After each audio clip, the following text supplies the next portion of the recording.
maayirka degmada Sheekh Ibrahim Cabdillaahi Cabsiye oo habeennimadii xalay warbaahinta kula hadlay gudaha degmada Sheekh ayaa waxa uu ka hadlay raashin kooban oo shirkadda DP World ugu deeqday degmada Sheekh ee gobolka Saaxil waxaana uu sheegay in raashinkaasi ay dib ugu celiyeen magaalada Berbera. Maayirka ayaa waxa uu nasiib darro uu ku tilmaamay in shirkadda DP World ee gacanta ku haysa dekedda ugu weyn Somaliland ee Berbera ay 240 qoys ay ugu deeqdo degmada Sheekh. Maayirka ayaa sidoo kale waxa uu eedo culus u jeediyay barasaabka gobolka Saaxil oo uu sheegay barasaabku inuu tahli kari waayay in waqtiyadii abaaraha uu raashin macaawimaha soo gaarsiiyo dadka danyarta ee ku nool degmada Sheekh. waxaan u qabtay caawa u duubayaa hadalkan yar oo ku saabsan yahay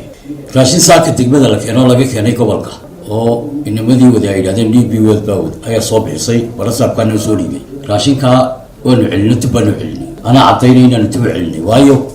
مسؤوليتي نصاريد بكوريمي ويدي النماذج راشك سيدي وحيل هذا المجال ده على سكسوكي مجال هذا سكسوكي يعني صار له دوك يعني ما نقول له يحكوا في الله مجال هذا سببتها تدعى صوت أوضة بنوكاري قاتبوا يسوعلني من يلينو كان يميت كالتور ما يلينو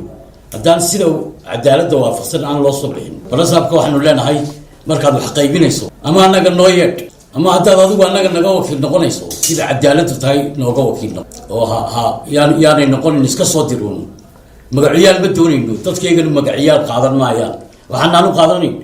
أبارتي ودم بنسوا هذا الزتك بيها لوكيانو تذكوي كاتوانا يا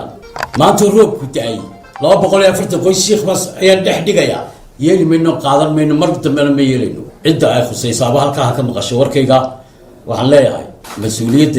يان سيدي تايها الله مرة سيدي تايها الله مرة أنا ما قرينا عيدك النوش قيني وحكي قال السنة إنما لا راشك سيدي مركان نسيا عيدك ويدين عيدا كواي ويدين عيدا كواي إني كلام مركان ملاش ما كلام